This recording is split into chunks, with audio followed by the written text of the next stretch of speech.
आप सभी से अनुरोध है कि अगर आप जूता पहने जैसे मैंने पहना है तो इसको निकाल देता हूँ, और अगर आप कहीं ऐसी जगह बैठे हैं जहाँ नहीं कर सकते हैं तो कोई बात नहीं, आप हृदय से पवित्र रहें।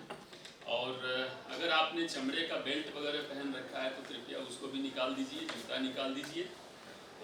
आज Indus university Indic studies centre और IKS इंडियन नॉलेज सिस्टम की तरफ से मैं वेद व्यास द्विवेदी आप सभी का पुनः स्वागत करता हूं। आज सेशन नंबर 3 है, जिसमें श्रीमद् भगवद गीता के आगे के श्लोकों का हम अध्ययन करेंगे।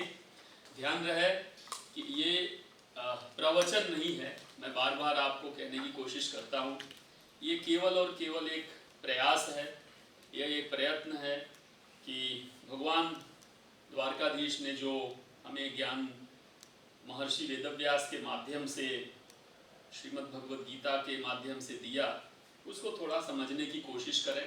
पहले मैं एक दो आपसे बातें करूंगा, एक दो प्रश्न थे उनको मैं क्लियर कर दूं। पहले एक श्लोक आया था पीछे, श्लोक नंबर आपको मैं बोल दूं, अगर आपके पास है तो अच्छा है, नहीं है तो मैं यहाँ से आपको बता देता हूँ। श्लोक नंबर 10, श्लोक नंबर 10 में आया था, एक शब्द है बलम भीष्माभिरक्षितम, भीष्माभिरक्षितम, एक ऐसा शब्द आया था। ये श्लोक नंबर 10 है, अध्याय 1 का श्लोक नंबर 10। क्या था? अपर्याप्तं तदस्माकं बलं भीष्माभिरक्षितम्, अपर्याप्तं त्विदमेतेषां बलं भीमाभिरक्षितम्। तो ये पहले लाइन में आता है। दूसरी लाइन में आता है बलम, भीष्म की जगह लिखा है भीमाभिरक्षितम्, ठीक है, भीष्माभिरक्षितम्। तो एक प्रश्न ये था कि ये बलम के ऊपर ये जो बिंदी है और ये भीम, तो ये दोनों साथ में हम बोलते हैं और इसका संधि विच्छेद नहीं, संधि नहीं हो रहा है। तो इसका संधि नहीं हो सकता, क्योंकि संधि हमेशा स्वरों की होती है। संधि किसकी होती है? स्वरों की। जैसे इसमें क्या है, भीमा भी, तो यहाँ संधि है, तो क्या संधि है? भीम प्लस अभिरक्षति। तो भीम के पीछे का अ और इसके आगे का अ, ये दोनों मिल करके हो जाता है आ। तो ये जो आ है ये यहाँ पे भीमाभिरक्षित के रूप में है। इसी तरह से भीष्माभिरक्षित, तो इसका संधि होता नहीं है, ये आपको ध्यान रखना चाहिए। दूसरा एक दो और थोड़ा टेक्निकल ग्रामेटिकल पार्ट है, मैं आपको थोड़ा सा बताने की कोशिश करूंगा। जैसे क, ख, ग, घ और अंग, ये जो है ना, इन सब चारों के साथ एप्लीकेबल है। इसी तरह से च, छ, ज, झ और या, तो ये इन चारों के साथ एप्लीकेबल है। ट, फ, द, ढ और अण, तो ये अण इन चारों के साथ एप्लीकेबल होता है। तो इस तरह से आप ध्यान रखें कि बिंदी कहाँ लगती है, कहाँ या लगता है, कहाँ अणा लगता है, कहाँ ग लगता है। न, त, थ, द, ध और न, ये न इन चारों के साथ न लगता है। जैसे दंत, आप क्या लिखते हैं? दंत, तो त के आगे न क्यों आता है? ये देखो, त और ये इसके साथ में न है, तो त वाले में न है ना, तो ये दंत, तो त से आगे क्या लगा? न। सो ये आपको थोड़ा सा ध्यान रहना चाहिए। जैसे ठंड, ठंडी, तो देखिएगा ठंड, अगर मैं ठंडी ऐसे लिखता हूँ ठंडी, तो क्या होगा? इसमें अण आता है, तो यहाँ क्या है? अण, ऐसा। कंठ, कंठ हम बोलते हैं ना, कंठ, तो मैं यहाँ लिखता हूँ कंठ, तो यह क्या? अण है। क्यों? क्योंकि यहाँ पे ठ के साथ में अण है। तो ये थोड़ा सा आपको ग्रामर ध्यान रखना है, और बीच बीच में जहाँ जरूरत होगी आवश्यकता अनुसार मैं आपको बताते रहूँगा। पिछले सेशन में हमने कवर किया था, 17 श्लोक तक हम गए थे। एक अध्याय का 15वां जो श्लोक है वो है पांचजन्यम ऋषिकेशो देवदत्तं धनंजयः पौंड्रं दद्मौ महाशंखं भीमकर्माविकोदरः। दूसरा श्लोक था 16वां अनंत विजयं राजा कुंती पुत्रो युधिष्ठिरः नकुलः सहदेवस्य सुघोषः मणिपुष्पकौ। तो इस तरह से हमने ये सारे श्लोक खत्म कर दिए थे, हमने समझने की कोशिश किया था। अब आज से हम श्लोक नंबर लेने वाले हैं एक 19 और एक 20। 19 लीजिए। सघोषो धार्तराष्ट्राणां हृदयानि व्यदारयत् नभश्च पृथिवीं चैव तुमुलो व्यनुनादयन्। ये बहुत ही समझने वाला श्लोक है। यहाँ पे हमने आपसे एक चर्चा किया था कि नभश्च पृथ्वी, नभ मतलब क्या हुआ? पूरा आकाश, और पृथ्वी यानी पूरी पृथ्वी। आप अगर थोड़ा बहुत ज्योग्राफी में जाएं, आपका भूगोल आपने स्टडी किया है स्कूल में, अगर भूगोल में आप जाते हैं तो आपको अंदाज मिलेगा पृथ्वी का अर्थ क्या हुआ? पूरी पृथ्वी। और नभश्च मतलब पूरा आकाश, पूरा आसमान, यानी आकाश का कोई लिमिट नहीं है। पृथ्वी इतनी बड़ी, तो कह रहे हैं कि ऐसी आवाज हुई किसकी वजह से? जब पांडव पक्ष से नाद होता है, शंख आवाज करते हैं, शंख ध्वनि होती है। जब श्लोक नंबर मैंने बताया है आपको 16, 15, 16, 17 और 18 में कि कौन कौन से लोग शंख करते हैं। 15, 16, 17 और 18 में शंख, मृदंग, नगाड़े, ट्रप, बहुत सारी चीजों का ध्वनि होती है, मतलब युद्ध की घोषणा। अब यहाँ पे समझने की बात है कि युद्ध की घोषणा ने शंख नाद करके पहले किसने कहा? पहले कौरव ने। क्यों? क्योंकि उसने, आपने देखा कि पहले भीष्म ने उसकी घोषणा की। पहले पांडव पक्ष से कोई इनिशिएटिव नहीं लिया जाता है, पहले कौरव पक्ष से उन लोगों ने इनिशिएटिव लिया था। तो जब कौरव पक्ष से लिया तो इधर से रिएक्शन नहीं है, इधर से रेस्पॉन्स है, इधर से प्रतिसंवेदना की गई। उनको बताया गया कि देखो आपने जो चैलेंज हमको दिया है वो चैलेंज हम स्वीकार करते हैं। दूसरी कौन सी बात आई? उधर से भीष्म पितामह ने शंखनाद किया, और इधर से किसने प्रारंभ किया? भगवान कृष्ण ने। इधर किसको करना चाहिए था? अगर ऐसे देखने जाएं नियम के हिसाब से जो युद्ध का था कि भाई उधर से जो सेना नायक है इधर से भी सेना नायक होना चाहिए, तो इधर भीम थे या द्रुपद पुत्र धृष्टद्युम्न थे या बड़े भाई युधिष्ठिर थे, उनको करना चाहिए था। लेकिन किया किसने? सब ने मिलकर शरणागति स्वीकार की। किसकी? भगवान श्री कृष्ण की। तो भगवान श्री कृष्ण को कहा आप ही आगे रहो, यानी भगवान को आगे करके जब आप चलते हैं, यहाँ से हमको क्या सीखना है? जीवन में कोई भी संकट आए, परिस्थितियां कोई भी आए, चाहे महाभारत जैसा युद्ध ही क्यों ना सामने खड़ा हो, चाहे आप युद्ध करना चाहे नहीं चाहे, लेकिन मजबूरी में भी अगर आपको युद्ध करना पड़ता है तो भी आपको सबसे आगे किसको रखना है? भगवान को रखना है कि हे प्रभु आपकी शरणागति है, मैं हूं, आप ही मेरे सब कुछ हैं, आप जैसा भी आगे करवाना चाहें, करना चाहें, उसके अनुसार मैं चलूंगा या चलूंगी। इसलिए यहां से हमको क्या सीखने को मिला कि भगवान कृष्ण ने सबसे पहले शंखनाद किया। कौन सा? पांचजन्यम ऋषिकेशो देवदत्त। उसके बाद उसी रथ पर बैठे हुए अर्जुन। एक और प्रश्न मेरे पास कल ही किसी का फोन आया था, एक व्यक्ति, बहुत ही जल्दी से उन्होंने अभी ज्वाइन किया सेशन कल ही। उन्होंने मुझसे पूछा कि इतनी बड़ी भगवत गीता में इतने सारे लोग युद्ध में खड़े थे, 18 अक्षौहिणी सेना, तो भगवान कृष्ण ने अर्जुन को ही क्यों गीता उपदेश दिया? सबको उपदेश देना चाहिए था, तो सभी लोग इससे लाभान्वित होते। भाई आपका प्रश्न बहुत ही उचित है। समझने वाली बात यहाँ पे क्या है कि जो योग्य होता है, जो भगवान के लिए पूर्ण समर्पित होता है, उसको ही भगवान कुछ न कुछ अपने अनुसार, उसके क्वालिटी के अनुसार, क्वालिफिकेशन के अनुसार भावना के अनुसार उसको देते हैं। अर्जुन पूरी तरह से शरणागति को प्राप्त हुआ था, पूरी तरह से। अभी आप देखेंगे इसके आगे वाले श्लोक में पूरी तरह से शरणागति को प्राप्त हो गया कि आप जैसा कहो, अब आप ही डिसाइड करो। मैं आपको समझाने की कोशिश करूंगा कि कैसे शरणागति किया। तो पूर्ण समर्पण का भाव हमें जीवन में रखना चाहिए। चाहे आप किसी ऑर्गेनाइजेशन में जॉब कर रहे हो, आपका खुद का बिजनेस है, आपका समाज, परिवार, देश, राष्ट्र, जहां भी आप जिस भी पोजीशन पे हैं, आप किसी भी पोजीशन पे हो सकते हैं, नीचे, बड़े, ऊपर, कहीं भी, वहां समर्पित भाव से अगर आप रहते हैं तो भगवान कृष्ण आपको आशीर्वाद देने आएंगे और आपका उद्धार करेंगे, आपको ऊपर की ओर ले जाएंगे, मोह से मोक्ष की तरफ ले जाएंगे। यह भगवान का निश्चित किया हुआ वचन है। यहाँ पे सघोषो धार्तराष्ट्राणाम हृदयानि विदारयत्।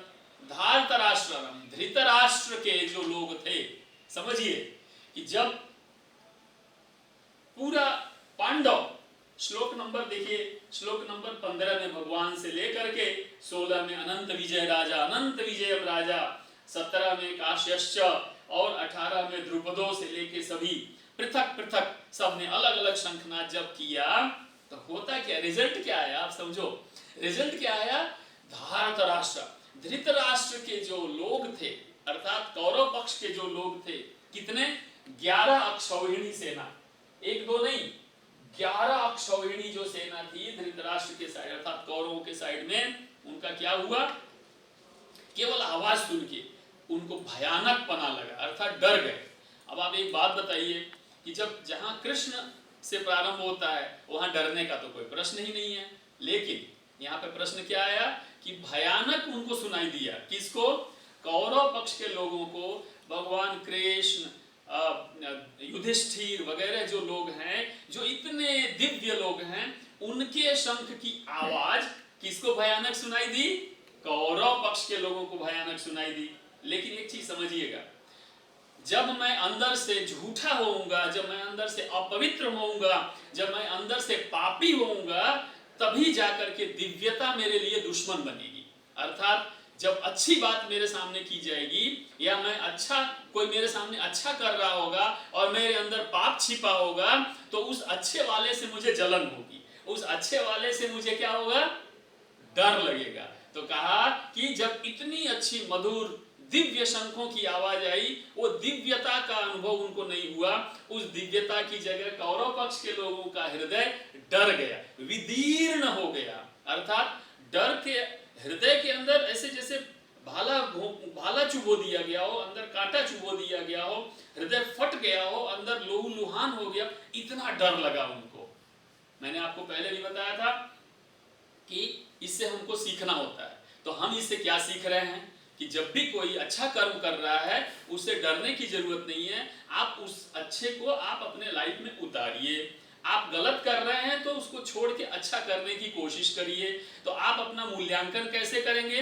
अगर आपको लगता है कि मैं किसी इस काम से मुझे डर लग रहा है, कोई अच्छा कर रहा है उससे भी मुझे डर लग रहा है, तो मूल्यांकन करो कि इसका मतलब मैं कहीं ना कहीं गलत हूं। आप पहली बार चोरी करोगे, मान लो मेरा फोन रखा है, आपने चुरा लिया, तो पहली बार चोरी करेंगे तो क्या होगा पता है? पूरा शरीर पसीना पसीना हो जाएगा, आप डरोगे, कांपोगे, किसी के सामने बोल नहीं पाओगे, नजर नहीं मिला पाओगे, आप छिप छिप के भागने की कोशिश करोगे, है ना। लेकिन जब दूसरी बार आप करेंगे तो क्या होगा? पहली बार तो मैंने कर लिया था, अनुभव अच्छा है, तो थोड़ा डरोगे, कम पसीना होगा। तीसरी बार क्या होगा? एकदम डर नहीं लगेगा। और चौथी बार से आपकी आदत बन जाएगी। इसीलिए अंग्रेजी में कहावत है कि habits, man makes the habit और हैबिट मेक्स द मैन। मनुष्य पहले आदत बनाता है और बाद में आदत से मनुष्य बन जाता है। तो कहने का अर्थ ये है कि ये कौरव पक्ष के लोग अंदर से इतने ज्यादा, उनको पता था कि हम गलत कर रहे हैं, इसीलिए वो दिव्यता से डर गए। और दिव्यता की आवाज सुनते ही उनके डर, हृदय के अंदर कंपन होने लगा, हृदय जो है उनका साथ देना छोड़ दिया, विदीर्ण हो गया। विदीर्ण, आप समझो, केवल व्यथित नहीं हुआ, डर गया, कायरपन में चला गया, कॉन्फिडेंस लूज कर दिया, उसको लगने लगा कि अब हम कुछ नहीं कर सकते। क्यों? अब यह आवाज कहां तक गई? पूरे आसमान में गई, पूरी पृथ्वी में गई। आप समझ लो आसमान और पृथ्वी कितना है, जहां क्षितिज मिलता है यानी पृथ्वी और आसमान जहां मिलते हुए दिखाई देते हैं, आप 2 कदम वहां जाके देखो तो थोड़ा और आगे चला जाए तो जन्मों जन्मों तक, सालों सालों तक आप चलते रहो, कभी आकाश और पृथ्वी मिलते हैं उस जगह पे पहुंच नहीं सकते। लेकिन ये क्या कह रहे हैं कि उन सभी जगहों तक ये आवाज गई, तो कितना आवाज हुआ, कितनी आवाज हुई होगी, और सामने वाले डर गए। तो ये एक यहाँ पे सारांश हुआ श्लोक नंबर 19। अब इसके बाद थोड़ा सा हम भगवत गीता के अंदर प्रवेश कर रहे हैं। द्वारकाधीश के मंदिर में आप पहुंच चुके हो, अभी पर्दा गिरा है, आप लाइन में खड़े हो, अब लाइन में खड़े हो, अब पर्दा हटने वाला है और उसी समय आप वहां पे खड़े हो कि अब आप भगवान का स्मरण करें। तो आपसे प्रार्थना है जहां बैठे हैं वहां से प्रभु का स्मरण करना शुरू करें, क्योंकि अब हम भगवत गीता में प्रवेश करने जा रहे हैं, पर्दा खुलने की तैयारी में है। तो क्या है श्लोक नंबर 20, बहुत बढ़िया है, हाँ समझने की कोशिश करिएगा। अथ व्यवस्थितान् दृष्ट्वा, अथ व्यवस्थितान् दृष्ट्वा, आधा न है, अदृष्ट्वा नहीं है, दृष्ट्वा, धार्तराष्ट्रान् कपिध्वजः, ये बहुत अच्छा लिंक है, आपको मैं बताने की कोशिश करूंगा। प्रवृत्ते शस्त्र संपाते धनुरुद्यम्य पांडवः, ये समझिएगा थोड़ा सा कि ये क्या कोशिश कर रहे हैं यहाँ पे, जो घटनाएं अभी तक हुई उनको और आने वाली घटनाओं के बीच का ये लिंक है, ब्रिज है, ठीक है। तो नदी के एक साइड से दूसरे साइड में जाने का ये पुल का काम करने वाला है और करता है यहाँ पे। तो वो क्या कह रहे हैं, अथ अर्थात इस प्रकार से क्या, व्यवस्थितान् दृष्ट्वा, किसको व्यवस्थित देखा, सामने वाली की जो सेना है, कौन सी, धार्तराष्ट्रान्, मतलब सामने कौरव पक्ष धृतराष्ट्र के संबंधियों को, जो इतनी बड़ी सेना लेकर के खड़े थे अलग अलग रूप में, कोई घोड़ों पे था, कोई हाथी पे था, कोई रथ पे था। रथ की ऊंचाई, मैंने परसों में एक सज्जन से बात कर रहा था, पूछा कि रथ की ऊंचाई कितनी थी, तो रथ की ऊंचाई आज हमारा 2 फ्लोर के बराबर थी, मतलब 18 फीट से लेकर के 21 फीट, ध्यान दीजिएगा, इतना ऊंचा रथ था और रथ के ऊपर ये लोग खड़े या बैठे थे। आप समझिए, कल्पना करो आप आंख बंद करके, रथ की ऊंचाई, मतलब आप सीढ़ी चढ़ के 2nd फ्लोर पे चले गए, तो उतनी हाइट का तो रथ था। अब उस रथ के अंदर, ठीक है, सीट वीट होगी, बाकी कुछ होगा, उसके अंदर ये लोग बैठते थे, तो उनकी भी ऊंचाई कुछ हुआ करती थी। उसके ऊपर ध्वज था, क्या था, कपिध्वजः। मैंने आपको बताने क्यों मैंने ये बताया, क्योंकि कपिध्वज, उसके ऊपर ध्वज था, ठीक है। तो ये जो ध्वज है, ये आप सोचो, कपि यहाँ पे हनुमान जी का है, तो हनुमान जी ध्वज। अब समझो, हमारे जीवन में हनुमान नामक अनुशासन होना चाहिए, हमारे जीवन में हनुमान नामक, यहाँ पे ये ध्वज बुद्धि, यहाँ पे हमारे दिमाग में अच्छी सोच होनी चाहिए, हमारे अंदर समर्पित भाव होना चाहिए, भक्ति होनी चाहिए। हनुमान जी किसके लिए प्रसिद्ध हैं, भक्ति के लिए।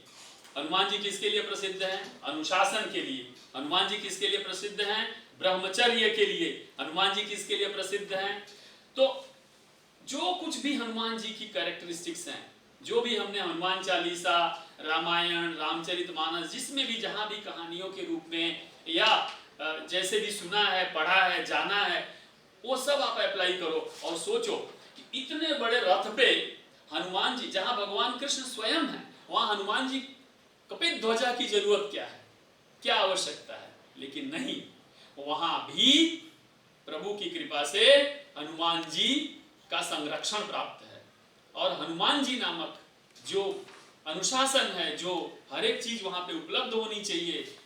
हनुमान जी सबसे विनम्र है, हनुमान जी को कोई अहंकार नहीं है, आप समझो। तो जितनी कैरेक्टरिस्टिक्स हनुमान जी की है, वो केवल एक शब्द में कह दिया, और सबसे ऊपर, रथ के ऊपर कौन है, हनुमान जी है सबसे ऊपर। यहाँ पे पूरी सेना में अगर कोई दिखाई दे रहा था, तो पूरी की पूरी सेना में, चाहे वो कौरव पक्ष की सेना हो और चाहे पांडव पक्ष की सेना, दोनों सेनाओं में किसी के सबसे ऊंचाई पे अगर कोई है तो वो हनुमान जी है। अर्थात आपकी जो भक्ति है, अर्थात आपका जो समर्पित भाव है, अर्थात आपके खुद का लोगों के साथ जो अनुशासन है, जो पंक्चुअलिटी है, डिसिप्लिन, वो सबसे ऊंचाई पे होना चाहिए। चाहे धर्म की का साइड हो या यहाँ तक कि आप जानते हो जो दुनिया में सबसे ज्यादा अधर्मी हैं वो लोग भी अनुशासन में मानते हैं, वो लोग भी विनम्रता में मानते हैं, वो लोग भी ईमानदारी में मानते हैं। तो चाहे वो धार्मिक हो या अधार्मिक, लेकिन हनुमान जी की जो लाक्षणिकताएं हैं वो दोनों पक्ष में होती है। ठीक है, सबसे ज्यादा ईमानदारी अधर्मी लोग जो होते हैं वहां पे होती है। सबसे बड़े जो गैंगस्टर हैं उनके भी कुछ राइटिंग में नहीं होता है, सब वर्बल चलता है, सब एक दूसरे के साथ जुड़े रहते हैं। तो कहने का अर्थ यह है कि हम कपिध्वजा, जब भगवान के रथ पे, उस दिव्य रथ के ऊपर कपिध्वजा है, जब हनुमान जी की लाक्षणिकता का वर्चस्व है, वहां पे प्रवृत्ते शस्त्र संपाते क्या हुआ, अर्जुन उठा। ठीक है, वो तो खड़े ही थे, उठाया। क्या उठाया, शस्त्र संपाते धनुरुद्यम्य पांडव। अर्जुन ने शस्त्र चलने की तैयारी थी, अब सब शंख बज गए थे, सब कुछ हो चुका था, बस अब एक कदम रखने की जरूरत थी और युद्ध प्रारंभ, मतलब अगले सेकंड युद्ध होने की तैयारी थी। और उसी समय तुरंत वो श्री कृष्ण से कहते हैं, उठ करके प्रवृत्त होते हैं, मतलब धनुष वगैरह उठा लेते हैं और अर्जुन कहते हैं क्या, ऋषिकेशं तदा वाक्यम इदमाह महीपते। बहुत सुंदर वाक्य है, मैं यहाँ पे आपको कहने के लिए कहूंगा, सुनने के लिए, कि यह वाक्य, ये सब संजय कह रहे हैं। संजय ने क्या कहा, महीपते। धृतराष्ट्र को कहते हैं संजय, हे महीपते, अर्थात मही पृथ्वी, हे पृथ्वी के पति, पूरी पृथ्वी के पति। आप समझने की कोशिश करें कि संजय एक्चुअली अब सच्चाई को कहने जा रहे हैं। तो पहले संजय ने सोचा कि भाई इनको ऐसा कुछ कहूं जिससे थोड़ा प्रसन्न हो जाए, तो उनको, क्योंकि ऊपर उन्होंने क्या कहा कि आपके सभी लोग डर गए, उनके अंदर व्यथित हो गए, उनके हृदय विदीर्ण हो गए। तो संजय धृतराष्ट्र अपने राजा को कह रहे हैं कि आपके लोग डर गए। तो एक तो पहले उन्होंने रिपोर्टिंग कर दिया, राजा को पसंद नहीं आया होगा, और आगे कह रहे हैं कि अब अर्जुन धनुष वगैरह उठा लिए हैं और उनके ऊपर कपिध्वज हैं, और आपकी जो सेनाएं हैं व्यवस्थित हो गई हैं, सब कुछ सही है।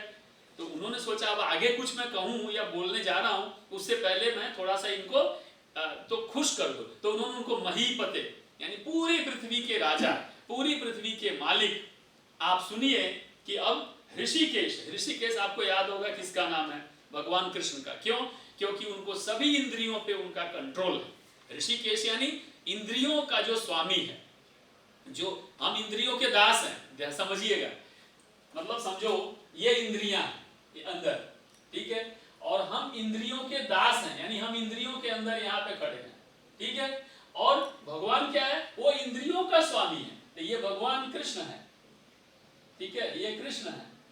और ये अंदर जो है ना, ये वाले, ये हम लोग हैं, मनुष्य, ठीक है, ये हम लोग हैं, और ये इंद्रियां हैं, ये इंद्रियां हैं।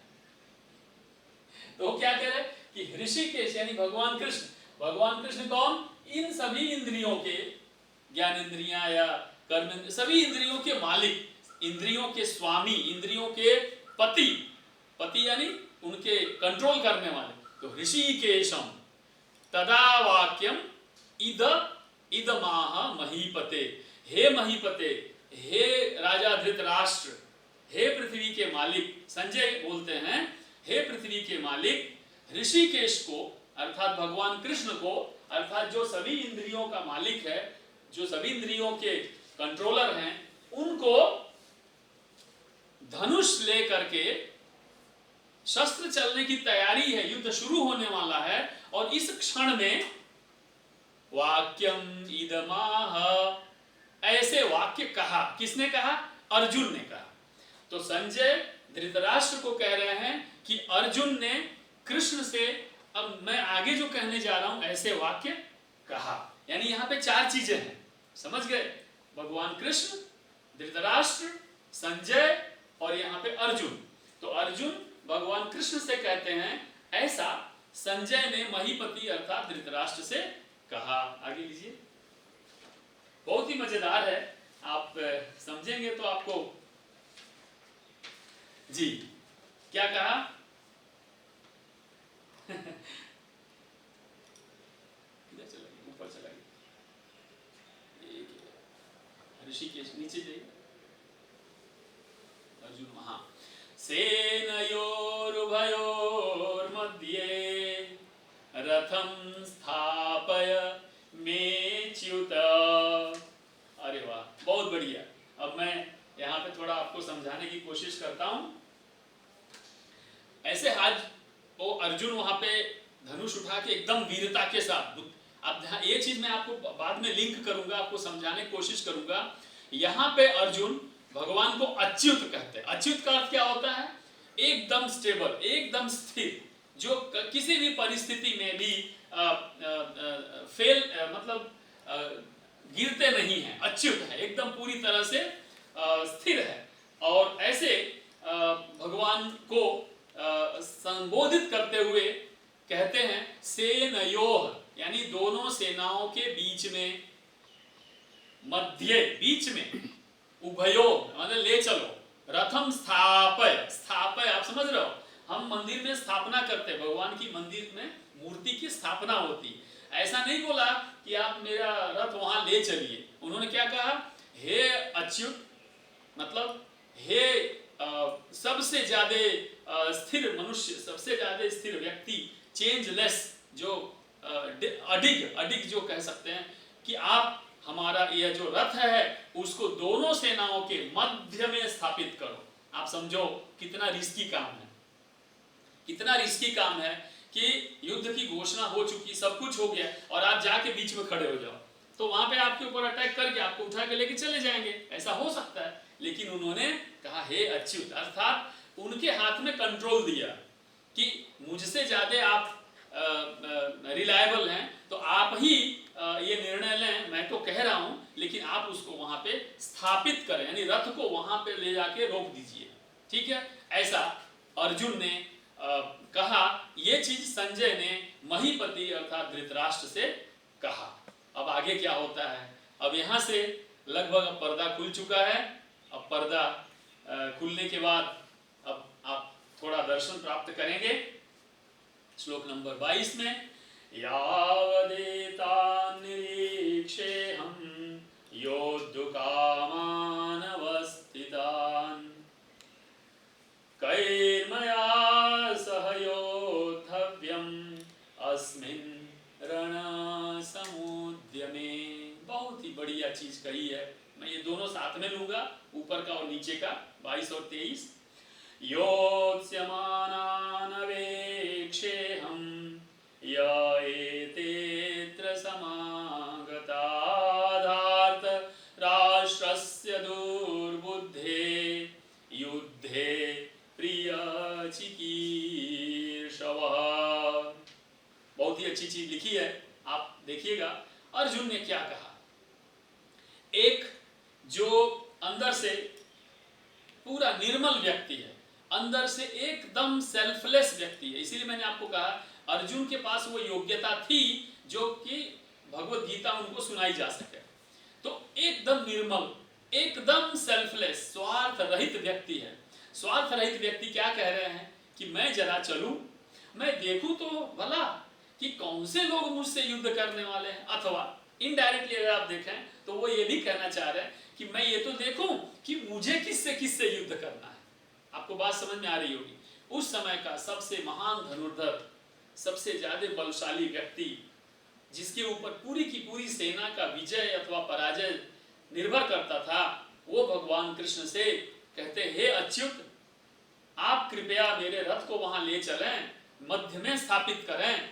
लेकिन क्यों? पीछे लॉजिक देते हैं। इसलिए आप सबसे यहाँ हमको क्या सीखना है सभी लोगों को, कि जब भी कभी आप अपने बड़े से कुछ बात करें तो एक पर्टिकुलर लॉजिक के साथ करें। ऐसे गॉसिप करने के लिए गॉसिप नहीं होना चाहिए। आप किसी ऑर्गेनाइजेशन में हैं, कोई आप अपनी बात रखना चाहते हैं, तो उसके पीछे कोई वेल थॉट, अच्छे से विचार किया हुआ, प्लान किया हुआ इंस्टीट्यूट ऑर्गेनाइजेशन के भले के लिए जो हो, ऐसा विचार आपको प्रस्तुत करना चाहिए और फिर अपनी बात को कहनी चाहिए। ऐसा नहीं कि चलते फिरते कुछ भी कह दिया, कुछ भी बोल दिया, कुछ भी ओपिनियन दे दिया, कुछ भी इनपुट दे दिया। ये अच्छे प्रोफेशनल की कैरेक्टरिस्टिक नहीं है, लाक्षणिकता नहीं है। तो भगवान अच्युत को अर्जुन कहते हैं कि स्थापित करिए, लेकिन पीछे उसका लॉजिक देते हैं। तो लॉजिक क्या देते हैं कि कृपया आप मुझे ये अनुमति दें वहां ले चल के कि मैं ये देख सकूं कि यावदेता निरीक्षे हम आप समझो, देखूं नहीं, निरीक्षण करूं, निरीक्षण, क्योंकि ये युद्ध का सबसे कौशल हासिल किया हुआ व्यक्ति है। तो वो एक बार ऐसे नजर घुमाएंगे तो उनको पता चल जाएगा, निरीक्षण करेंगे। आप समझ गए? तो जब कोई अनुभवी व्यक्ति आपके पास आता है, 25 साल 30 साल 35 साल का कोई अनुभवी आपका बॉस आपके सामने है, तो आपका एक एक एक्शन, आप सांस लेते तो भी उसको पता चलता है, आप मुंह खोलते तो भी पता चलता है कि अब ये क्या करने वाले, क्या सोच रहे हैं। तो बोला निरीक्षण, मैं निरीक्षण करना चाहता हूं, केवल देखना चाहता हूं नहीं, निरीक्षण करना चाहता हूं। तो मैं जब वहां पहुंचूंगा, मैं एक दृष्टि ऐसे डालूंगा तो मुझे पता चल जाएगा कौन क्या है, कैसे है, किसके पास कितनी सेना है, कौन किस से पोजीशन में खड़ा है, कौन किस एंगल पे खड़ा है, कौन किसके सामने खड़ा है, कौन किसके पीछे है। तो और उनके मूड का, उनके अंदर का जो भाव है वो भी मुझे पता चल जाएगा, क्योंकि मैं युद्ध में क्या हूं, कुशल हूं, युद्ध का मैं बहुत अनुभवी हूं। तो कहते हैं मैं निरीक्षण करूंगा। योद्धु कामान अवस्थित, युद्ध की इच्छा से आए हुए जितने लोग हैं उनको मैं जरा एक बार निरीक्षण कर लूं। कैर्मया सह योद्धव्यम अस्मिन रण समुद्यमे, अस्मिन, आप देखिएगा यहां पे इस युद्ध में, तो कौन सा युद्ध, अस्मिन, यानी चाहे वो जबरदस्ती युद्ध लाया गया हो या उनकी ओर से, उन लोगों की ओर से तो ये युद्ध जानबूझ के किया गया था, इनकी ओर से तो समर्पित भाव था। वो उस समय भी अगर ऐसा निर्णय हो जाता कि भाई युद्ध नहीं करना है, तो पांडव मान जाते कि ठीक है मुझे युद्ध नहीं करना है, छोड़ो। तो इसीलिए उन्होंने कहा कि इस युद्ध में जो लोग आए हैं, यहाँ पे इस बहुत ही महत्वपूर्ण है कि 23 नंबर का जो श्लोक इसके साथ में मैं ले रहा हूं, योत्स्यमानानवेक्षेऽहं य एतेऽत्र समागता धार्तराष्ट्रस्य दुर्बुद्धे। बहुत बड़ी बात है यहाँ पे, दुर्बुद्धे। इन्होंने यहाँ पे इनडायरेक्टली ये कहने की कोशिश किया कि धृतराष्ट्र के साइड में जो लोग भी ये लोग इकट्ठे हुए हैं, ये सब लोग दुर्बुद्धि के शिकार हैं, ये लोग मूर्ख लोग हैं। कहने का अर्थ ये था, इनको युद्ध करने क्यों आए हैं ये इनको पता भी नहीं है। ये कहना चाहते हैं कि ये गैर जिम्मेदार लोग हैं और इनको पता ही नहीं है कि धर्म क्या है, अधर्म क्या है। क्यों? क्योंकि ये लोग अधर्म के साइड से आए हैं। इसलिए यहाँ से हमको क्या सीख लेनी है, देखिएगा, इसके ऊपर भगवान कृष्ण ने अर्जुन को रोका नहीं। क्यों? क्योंकि यहाँ पे अर्जुन करेक्ट था, यहाँ अर्जुन सही थे, अर्जुन सही है, इसलिए भगवान ने इनको कुछ नहीं कहा। इसके ऊपर, इस वाक्य पे पूरे भगवत गीता में अर्जुन को टोकते नहीं है। क्यों? क्योंकि ये मालूम है कि अर्जुन जो कह रहे हैं वो सही है। क्या सही है? तो इनके कौरवों के साइड से जो लोग आए हैं वो क्या है, दुर्बुद्धि के शिकार लोग हैं, इनके पास विचार करने की शक्ति का अभाव है। इसलिए आप सबसे अनुरोध है कि यहाँ से हम सीखें, जहाँ जहाँ जरूरत है वहाँ से हमें सीखना चाहिए। क्या सीखेंगे कि यह कोई भी साइड से अगर आप कभी भी आर्ग्यूमेंट करते हैं, कभी डिस्कशन चल रहा है, कभी आपको निर्णय लेने की घड़ी आती है, तो वहां पे हमेशा हमें अच्छे पक्ष का ही साथ देना चाहिए, ना कि अपनी दुर्बुद्धि को अपने ऊपर हावी होने दें और हम गलत निर्णय लेके गलत लोगों का साथ दें, ये सही नहीं है। तो यहाँ से हमें ये जानने को मिलता है। आगे लीजिए। अब संजय उवाच, आप ध्यान से देखिए अब क्या हो रहा है। जब अर्जुन ने कहा कि आप ले चलो वहां स्थापित करो, मैं निरीक्षण करूंगा और देखूं कि कौरवों के साइड से जो दुर्बुद्धि के यानी मूर्ख लोग आए हुए हैं युद्ध लड़ने के लिए, वो कौन कौन है और कैसे कैसे हैं। तो जैसे ही वो करते हैं तो संजय ने अब धृतराष्ट्र को कहना प्रारंभ किया। बहुत ही अच्छा है, यहाँ पे मैं दोनों श्लोक साथ में ले रहा हूं, 24 और 25।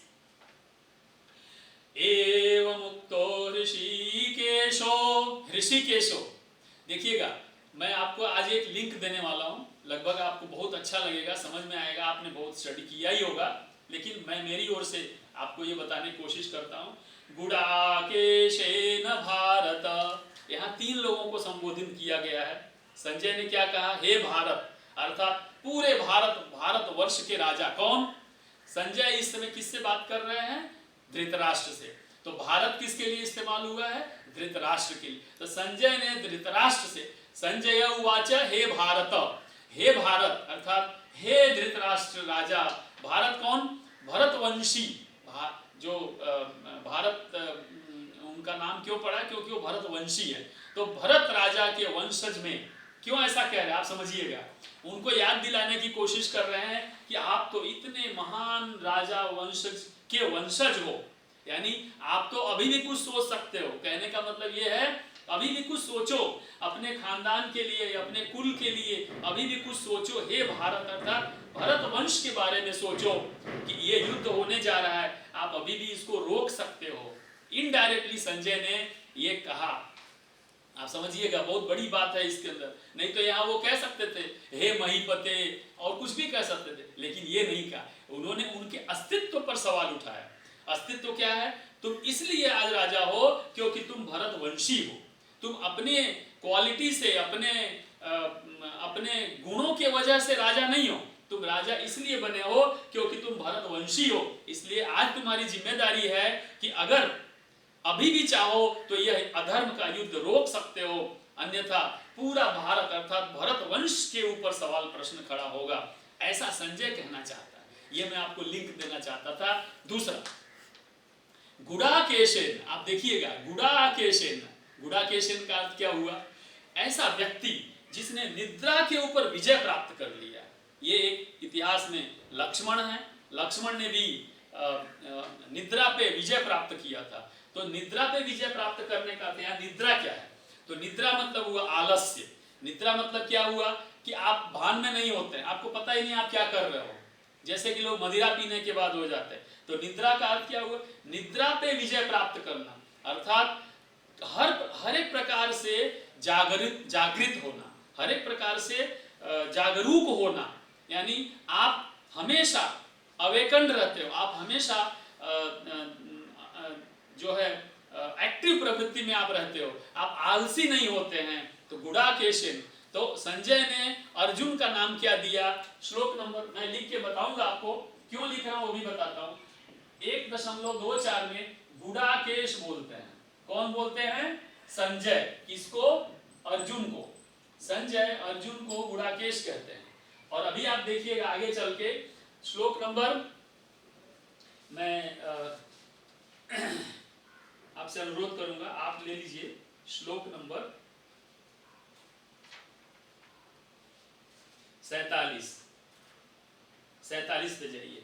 श्लोक नंबर 47 इस चैप्टर का लास्ट श्लोक, वहां भी संजय बोलते हैं। आप देखिएगा, मैं क्यों आपको बताने की कोशिश कर, हाँ बस जब हम वहां पहुंचेंगे तो आपको बताएंगे। यहां भी मैं यहां लिख रहा हूं, कैमरा को जरा इधर आप करिएगा। संजय, देखिए, तो यहां भी संजय बोलते हैं और यहां भी संजय बोलते हैं। 1.24 अर्थात अध्याय 1 के 24वें श्लोक में संजय अर्जुन को गुडाकेश, गुडाकेश का अर्थ आप जानते हो ना, मैंने आपको बताया। गुडाकेश अर्थात जो निद्रा पे विजय प्राप्त किया है। निद्रा अर्थात आलस्य और हर तरह की अनअवेयरनेस, इग्नो, मतलब जब आप जागरूक हैं। लेकिन जब संजय श्लोक नंबर 47 पे जाते हैं, यानी आगे बढ़ते हैं, तो वो क्या बोलते हैं? एवं मुक्त्वा अर्जुनः संख्ये। 47 पे पहुंचते पहुंचते संजय गुडाकेश को अर्जुन बोलते हैं। आप ध्यान से देखिएगा, वही संजय 24वें श्लोक में गुडाकेश यानी प्रशंसा करते हैं। इतनी प्रशंसा किया, गुडाकेश कह दिया। आप समझ रहे हैं? उनके धृतराष्ट्र को भारत कह दिया। लेकिन वही संजय 24-25 श्लोक के बाद जब 47वें में आते हैं तो इनको अर्जुन बोलते हैं। क्यों? यहां आकर के अर्जुन क्या बन गया? कायर बन जाता है। आप ध्यान से समझिएगा।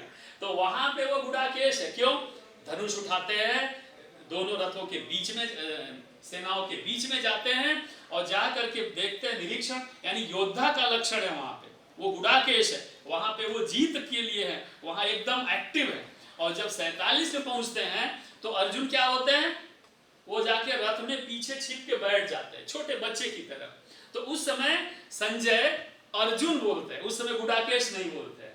आपको समझ में आ गया होगा मैं क्या कहने की कोशिश कर रहा हूं, कि वही व्यक्ति जब वीरता से परिपूर्ण है, जब उसके अंदर साहस है, जब एकदम एक्टिव है, उस समय उसको गुडाकेश कहा जाता है। लेकिन वही व्यक्ति अगर अपने ही संस्था में, अपने ही ऑर्गेनाइजेशन में निष्क्रिय हो जाता है, कुछ भी काम नहीं करता है, जो हो रहा है होने दो, मुझे क्या लेना देना है, तो जैसे ही इस मूड में आप आ जाते हो, तो उस समय आप अच्छे एम्प्लॉय नहीं होते हो, अच्छे व्यक्ति नहीं होते हो, उस समय आपका नाम कामचोरों में हो जाता है। तो इसी तरह से यहाँ पे अर्जुन को अब संजय ने अर्जुन कह दिया, अर्थात बचपन का जो नाम है, बाल्यावस्था का, मतलब कि उसके अंदर कुछ नहीं, खाली नाम है, एकदम निष्क्रिय व्यक्ति हो जाता है। तो संजय खुद कितना बुद्धिमान रहे होंगे, आप सोचिए। अब वापस जाते हैं उसी श्लोक में, श्लोक नंबर हम 24 पे थे। 24 में कहते हैं, एवं उक्तो, ऐसा कह के ऋषिकेश, वापस ऋषिकेश कहते हैं किसको? भगवान कृष्ण को। कौन? संजय। तो संजय ने कहा, हे भारत, हे राजन, गुडाकेशन, मतलब आप सोचो कि धृतराष्ट्र को संजय सामने वाला अर्थात अर्जुन की प्रशंसा करते हुए बोलते हैं कि गुडाकेश, गुडाकेश ने ऐसा कहा, किसको? ऋषिकेश को। सेनयोर्भयोर मध्ये स्थापयित्वा रथोत्तमः, ये रथोत्तमम, ये तो मैंने आपको बता दिया। केवल यहाँ मैं एक चीज और कहना चाहूंगा, रथोत्तमम, यहाँ क्या लिखा? रथोत्तमम, अर्थात संजय ने इनडायरेक्टली पांडव पक्ष के कृष्ण और अर्जुन का जो रथ है, अर्थात उसकी प्रशंसा भी कर दिया। किससे? धृतराष्ट्र से। क्यों? क्योंकि उत्तम से उत्तम, सबसे उत्तम जो रथ है, मतलब क्या हुआ कि कौरव साइड में और पांडव साइड, सभी 11-18 अक्षौहिणी सेना को इकट्ठा करूं, दोनों साइड में 11 + 7, पांडवों के यहाँ 7 अक्षौहिणी सेना, कौरवों के यहाँ 11 अक्षौहिणी सेना, तो 11 और 7 18 अक्षौहिणी सेना में कितने सारे रथ रहे होंगे? मैंने आपको बताया था, रथ, हाथी, घोड़े और पैदल, उनका रेशियो था। किस तरह का रेशियो?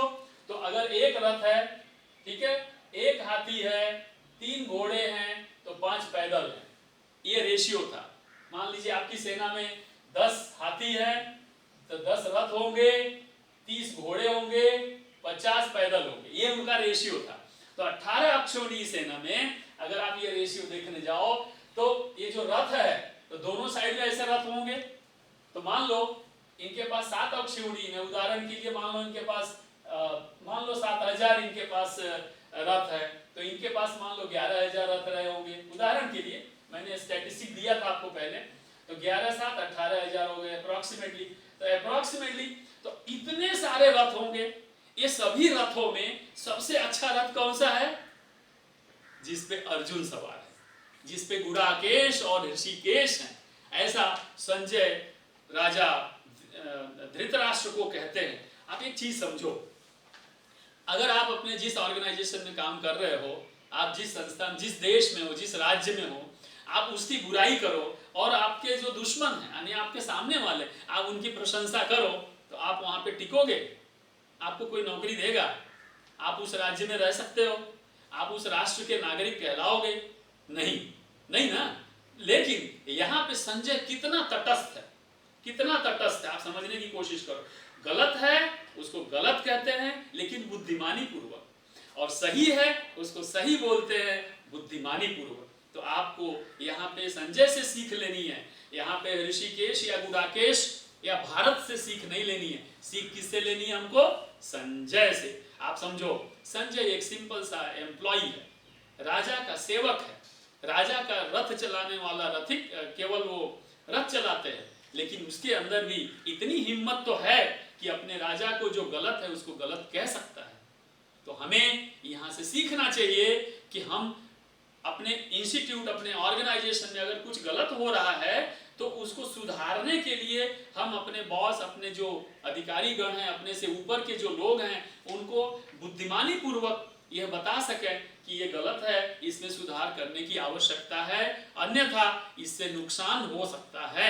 इसलिए ये काम जो संजय का है वो हमें सीखने की अति आवश्यकता है इस जमाने में। भीष्म द्रोण प्रमुखतः सर्वेषां च महीक्षिताम् उवाच पार्थ पश्यैतान् समवेतान् कुरूनिति। ये कुरूनिति बड़ा बढ़िया शब्द है, कुरून इति, आप समझिए। कुरून, कुरून आधा न है और इति आप देखिएगा, कुरून प्लस इति दोनों मिलकर नी हो गया कुरून। कई सारे लोग, मैंने 2-4 वीडियो सुने हैं, तो ऐसा नहीं है कि वो गलत होंगे, लेकिन मेरी दृष्टि में इसका अर्थ ये नहीं है कि कुरु ने अर्थात कुरुओं अर्थात कौरवों की नीति अर्थात उनकी पॉलिसी, इसका अर्थ कौरवों की पॉलिसी नहीं है, इसका अर्थ है कुरून प्लस इति, कुरून प्लस इति। तो आप जरा इसको समझने की कोशिश कीजिए, क्योंकि आप जो नीति समझ रहे हैं वो नीति ऐसा होता है, न पर बड़ी ई की मात्रा होती है, ऐसा होता है, और यहाँ पे छोटी ई की मात्रा, तो ये दोनों में अंतर है। नीति यानी होता है पॉलिसी, नियम, रेगुलेशन, जो भी आपने बनाया होगा। नीति नहीं बोलते हैं उसकी नीति खराब है, यानी उसकी जो विचार शैली है वही खराब है। तो यहाँ कुरुओं की नीति है ऐसा नहीं है, लेकिन यहाँ पे कुरून प्लस इति है, यानी कुरुओं यानी जो ये हमारे कौरव हैं उनके बारे में कहा गया है कि कुरून इति अर्थात कुरु कौरव है ना, इसलिए कौरव ऐसा। तो यहाँ पे कहते हैं भीष्म द्रोण प्रमुखतः, वहां पे सामने पक्ष में कौन है? भीष्म है, द्रोणाचार्य हैं, वगैरह वगैरह, सर्वेशाम, और उनके साथ और भी बहुत सारे लोग हैं। महीक्षिताम, आप फिर से देखिए यहाँ पे महीक्षित का अर्थ क्या होता है? पृथ्वी के सभी राजा, पृथ्वी के पति, पृथ्वी के सारे लोग, महान महान लोग यहाँ पे राजा इकट्ठे हुए हैं, और उनके अंदर उनको देख करके पश्यैतान, उनको देख करके उवाच, उवाच यानी अंदर से आवाज आती है, बोला ऐसा नहीं है, कहा ऐसा नहीं है, अंदर से आवाज है। जैसे आप ओम बोलते हो, सुनिएगा अलग अलग ढंग से हम ओम बोलते हैं, तो उवाच कहाँ पे आएगा? तो जब नाभि से आवाज निकले, जब नाभि से आपके बांसुरी बजती है, नाभि से लेकर के आपके ब्रह्मांड तक पूरा वाइब्रेट हो जाता, अनुनादित हो जाता है, तो वो उवाच। कैसे?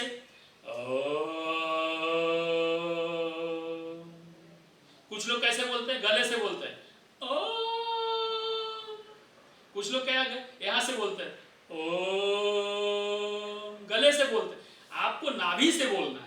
तो जब नाभि से आप बोलते हैं, जैसे देखिए यहां से हवा, आपकी जो नाभि है, नाभि से सारे चक्रों को क्रॉस करते करते आपके ब्रह्मांड तक, आपके सिर के ऊपरी हिस्से तक जब वो नाद होता है, उसमें उवाच होता है, उवाच,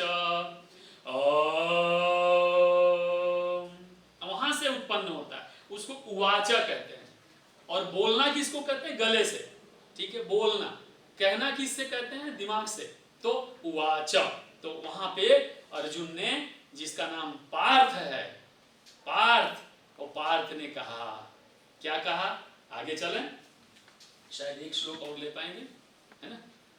10 बजे हम सेशन पूरा करेंगे। नेक्स्ट, हाँ, 26 नंबर का श्लोक लीजिए। यस, थोड़ा नीचे कर लो, दिखाई दे ना लोगों को। हाँ, बस ये अब समझने की कोशिश करिए। तत्रा पश्यत् स्थितान् पार्थः पितॄनथ पितामहान्। मैं कैमरामैन को बोलना चाहूंगा कि इस शब्द के ऊपर फोकस करेंगे। पितृ, ये त्री नहीं है, इसके नीचे डबल री है, पितृ है, ये ध्यान दीजिएगा। ऐसे कैसे लिखते हैं? त के नीचे ऐसे 2 बार पितृ। अगर मैं केवल पितृ लिखूं, पितृ एक बार लिखूं, तो केवल पितृ यानी आपके पहले के मतलब जो पूर्वज हैं, केवल पूर्वज। और पितृन जहां हुआ है, यानी डबल, ये 2 बार री किया गया। तो 2 बार री का अर्थ क्या है? पितृन, यानी आज तक के जितने भी आपके पूर्वज हुए हैं, आप समझ गए? पितृनथ, ऐसे उच्चारण कैसे होता है? पितृ, तो मैं ऐसे बोल रहा हूं, तत्रा पश्यत् स्थितान् पार्थ पितृनथ पितामहान्, ऐसे पितृ बोलना है। फिर क्या है? आचार्यान् मातुलान् भ्रातॄन्, अब यहाँ पे भ्रातृन्, यहाँ पे भी भ्रा और त्रि में 2 बार आएगा, भ्रातॄन्। केवल भ्रातृ मतलब हुआ आपके नजदीक के भाई बंधु, और भ्रातृन् मतलब हुआ जितने भी भाई बंधु हैं, ठीक है? लोगों के 10, 12, 15 हो सकते हैं, तो भ्रातृ हुए। लेकिन उनके भी भाई भाई भाई भाई भाई भाई, उनके भी बहन बहन बहन बहन, उनके भी बेटे बेटे बेटे बेटे, पौत्र पौत्र पौत्र पौत्र, तो जितने भी पूर्वज हुए और जितने अभी हैं, ठीक है, भ्रातृ, तो पूरे समाज को अर्जुन ने संबोधित किया। और क्या संबोधित किया? पितृनथ भ्रातॄन् पुत्रान् पौत्रान् सखींस्तथा, सभी लोग, ठीक है? इसमें लिखा ही है, आप पढ़ेंगे, पिता, चाचा, ताऊ, पितामह, गुरु, मामा, भाई, चचेरे भाई, पुत्र, भतीजे, मित्र, ससुर, सभी लोग इसके अंदर आ गए। आगे नेक्स्ट वाक्य में लेते हैं, नेक्स्ट श्लोक में लेते हैं, श्लोक नंबर कौन सा है? 29, 27। श्वाशुरांसु हृदश्चैव सेनयोरुभयोरपि तान् समीक्ष्य स कौन्तेयः सर्वान् बन्धून् अवस्थितान्। यहाँ पे कई बार मैंने YouTube वगैरह पे सुना है पढ़ते हुए, तो लोग कई बार ऐसा पढ़ देते हैं, सर्वान् बन्धून् अवस्थितान्, तो बंधु नहीं है, बंधु है, बंधु। मैं बार बार आप, क्योंकि ये प्रवचन नहीं है, ये लेक्चर है, मतलब जैसे क्लास ली जाती है, जैसे पढ़ाया जाता है, तो मैं आपको मेरे अनुभव, मेरा जो सीखा है वो आप तक मैं पहुंचाने की कोशिश कर रहा हूं, लेक्चर नहीं है, प्रवचन नहीं है। तो बंधून, ध्यान दीजिएगा, यहाँ पे ध पे बड़ी की मात्रा, बड़ा ऊ का मात्रा है, बंधून अवस्थितान, यानी जो भी लोग वहां पे थे सेना के बीच में खड़े होकर के समीक्षा, मतलब देखने के बाद, समीक्षा स कौन्तेय सर्व बंधून, इसके बाद अब वो आगे कहते हैं, सब निरीक्षण हो गया, सबको देख लिया, छोटे बड़े, भाई भाई, मामा, ससुर, जो लोग भी थे सबको देख लिया। अब एक चीज ध्यान रखिएगा, जितने भी बंधु बांधव हैं यहाँ पे जिनको संबोधित कर रहे हैं अर्जुन, वो सभी के सभी शरीर से पुरुष हैं, लेकिन उसके अंदर बहुत सारे अंदर से शरीर से पुरुष नहीं भी हैं, राक्षस जैसे हैं, वो दैवीय स्वभाव सबके अंदर नहीं है। लेकिन फिर भी अर्जुन ने विनम्रता का परिचय दिया। तो हमें हमारे जीवन में हमेशा विनम्र रहना चाहिए, हमें हमेशा व्यवहार, आचरण, शब्दों में, चरित्र में, लक्षण में, बोलने का तरीका जो है, या लिख करके भी अगर आप देते हैं तो विनम्रता हमेशा होनी चाहिए। तो यहाँ पे क्या बताया इन्होंने? विनम्रता का परिचय दिया अर्जुन ने, और फिर आगे कहा। अब अर्जुन का एक सेंटेंस लेते, एक श्लोक लेते हैं, लीजिए नेक्स्ट। कृपया, पर देखिए वाक्य कहां से शुरू हुआ? कृपया, आप समझो, ठीक है? हम कभी भी किसी, चाहे हमको लगता है कि ये तो मुझसे जूनियर है, तो कुछ भी ऑर्डर दे देते हैं, कहीं भी आप हो, कृपया शब्द का इस्तेमाल करें, प्लीज कहें, काइंडली कहें, रिक्वेस्ट करें, हमेशा ऑर्डर यानी हमेशा रफ बनने की जरूरत नहीं है। कृपया पर्याविष्टो विषीदन्नेमब्रवीत दृष्ट्वेमं स्वजनं कृष्ण युयुत्सुं समुपस्थितम्। बहुत बढ़िया है, मैं खाली इसका अर्थ बोलता हूँ, आपको कुछ बातें करूंगा। अर्जुन ने कहा, हे कृष्ण, हे कृष्ण। देखिए यहाँ पे उन्होंने कृष्ण शब्द से संबोधित किया, और क्या कहा? युद्ध करने की इच्छा से एक दूसरे का वध करने के लिए यहाँ अपने वंशजों को देखकर, अपने वंशजों को देखकर, स्वजनम, अपने लोगों को देखकर, दृष्ट्वेमं, मुझे देख करके, हे कृष्ण, युयुत्सुम समुपस्थितम, यहाँ सब लोग आए हैं, इनको देख करके क्या हो रहा है, मेरे शरीर के अंग कांप रहे हैं। अब यहाँ से प्रारंभ हो गया, अर्जुन ने सबको देखा, देखने के बाद अब यहाँ से आगे अर्जुन का वो निखालसपना, अर्जुन का जो एक स्वार्थ रहित जीवन है वो यहाँ से दिखेगा। लोगों को यहाँ अर्जुन की कायरता दिखती है, मुझे नहीं दिखती है। मैं आपको ईमानदारी से बोलूं, मुझे यहाँ अर्जुन की कायरता नहीं दिखती है। यहाँ अर्जुन एक छोटे बच्चे की तरह है, यहाँ इसका कोई स्वार्थ नहीं है। स्वार्थ होता तो धनुष उठाता और ब्रह्मा को याद करके एक बार मार देता, सब खत्म। लेकिन उसने जीवन में इतने सारे युद्ध किए हैं ना, तो यहाँ कहता है स्वजनम।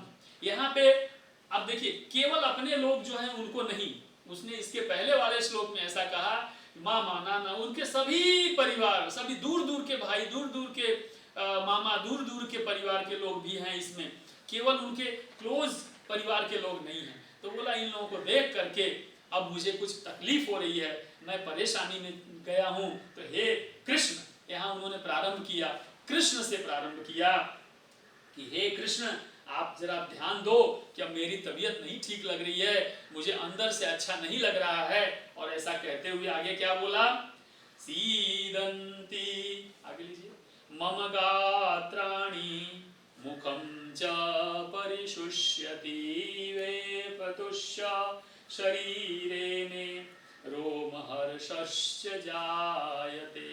मेरा जो शरीर है ना, ये शरीर का रोआ रोआ खड़ा हो गया है और मेरा मुंह सूख रहा है और मुझे बहुत अलग ढंग से गलत फीलिंग्स आ रही हैं।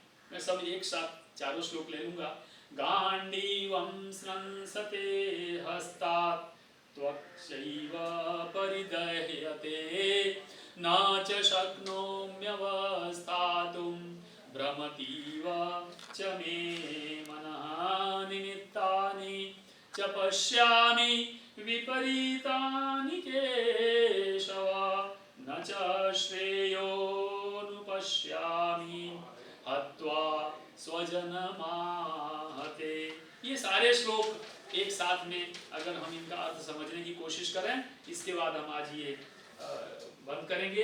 क्या बताया इन्होंने कि मेरा शरीर कांप रहा है, शरीर कांप रहा है, आप समझ गए, मेरा महत्वपूर्ण है। मित्रों, मेरे सभी जितने भी श्रोतागण हैं या हमारे देशवासी, पृथ्वीवासी, आप सबसे मेरा एक अनुरोध है कि यहाँ पे आप अर्जुन की कायरता को एक जगह रख दीजिए बगल में, उसकी जगह आप दूसरे पक्ष से सोचिए कि वो कितना निर्दोष भाव से कह रहा है, अंदर से अहंकार नहीं तो उनको देख के बोलता अच्छा ये लोग मेरे सामने लड़ने आए हैं, मैं देखता हूं कैसे लड़ते हैं, लाओ धनुष उठाता हूं।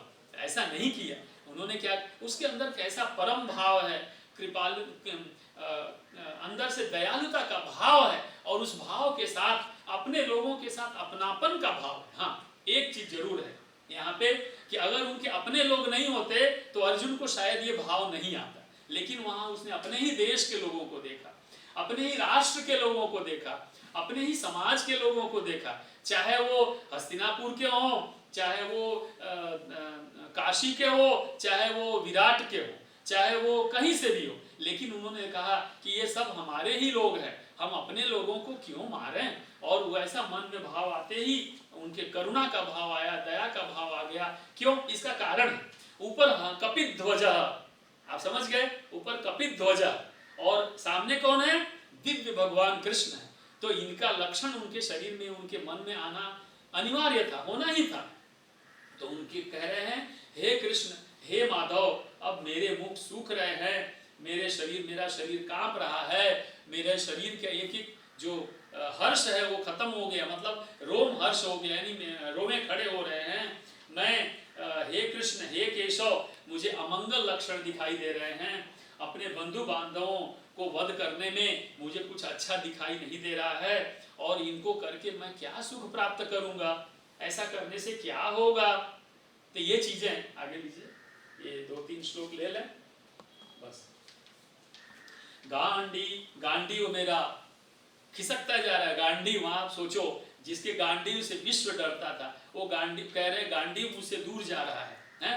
हस्ता तो त्वचा जल रही है, हाथ पांव कांप रहे हैं, त्वचा मेरी जल रही है, इसमें कोई अच्छे लक्षण मुझे दिख नहीं रहे हैं, हे केशव। अब यहाँ पे आते आते वो कृष्ण से केशव तक पहुंच गया।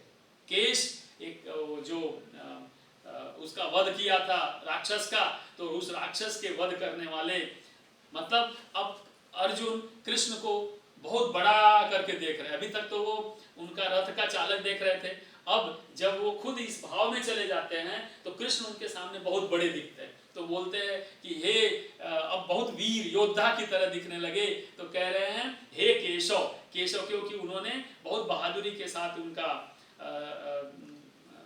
जो राक्षस था उसका खत्म किया था उसको, तो बोले हे केशव, अब मुझे कुछ सही नहीं दिखाई दे रहा है और गलत लक्षण मुझे दिखाई दे रहे हैं।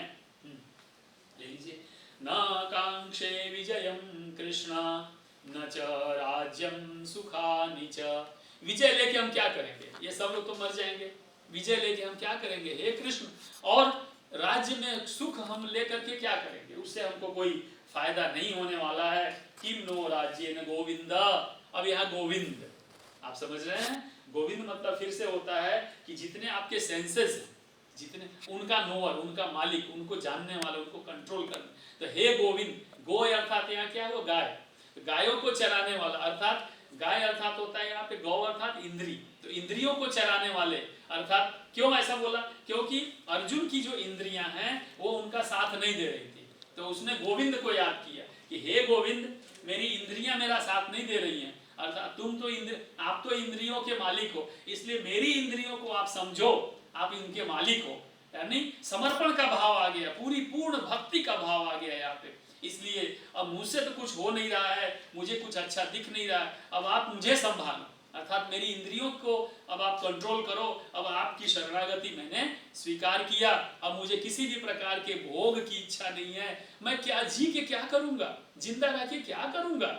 इसलिए बोला येषामर्थे कांक्षितं नो राज्यं भोगाः सुखानि च तैमेव स्थिता युद्धे प्राणान् त्यक्त्वा धनानि च। हे कृष्ण, यहाँ कृष्ण कह के कहते हैं न कांक्षे विजयम, कोई विजय नहीं चाहिए, येषामर्थे कांक्षितं नो राज्यं भोगा सुख, मुझे कोई भोग नहीं चाहिए, कोई सुख नहीं चाहिए, मुझे कुछ भी नहीं चाहिए, मुझे किसी धन की, जो सोचो जिसका नाम धनंजय है, वो यानी धन को जीतने वाला, वो व्यक्ति कह रहा धनानी चाहिए, मुझे धन भी नहीं चाहिए। आप सोचो सब कुछ छोड़ छाड़ देने के लिए तैयार हो गए, ऐसे केवल निरीक्षण मात्र से। तो ये यहाँ पे ये श्लोक यहाँ इस तरह से खत्म होता है। और अर्जुन का मैं अभी और काफी लंबा है, मुझे लगता है अगले सेशन में हम इसको पूरा कर पाएंगे। आज काफी समय हो गया है, तो आप सभी लोगों ने समय दिया, इसके लिए इंडस यूनिवर्सिटी और IKS की तरफ से आप सभी को धन्यवाद ज्ञापित करता हूँ। आपसे अनुरोध है कि मैंने मैसेज में लिखा था कि आप जब सुबह उठें तो कम से कम 1 बार से लेके 11 बार तक आंख बंद करके ओम नमो भगवते वासुदेवाय, इस मंत्र का मन में उठने के बाद पृथ्वी पे पैर रखने से पहले 10, 11 बार, 12 बार आप उसका मनन कर रहे हैं, तो आपके लिए काफ़ी सुखद रहेगा, आपका दिन अच्छा जाएगा, आप हमेशा शुभ को प्राप्त करेंगे। ऐसी शुभकामना के साथ मैं पुनः आपको धन्यवाद देता हूँ। अगले शनिवार को यह अध्याय 1 हम औपचारिक रूप से समाप्त करेंगे। आपके अगर कोई प्रश्न है तो ईमेल करें। आप सभी को बहुत बहुत साधुवाद। हरि ओम तत्सत। तत्सत वही सब कुछ है। कौन? वही सब कुछ है, उसका ही सब कुछ है, हम भी उसके हैं। ओम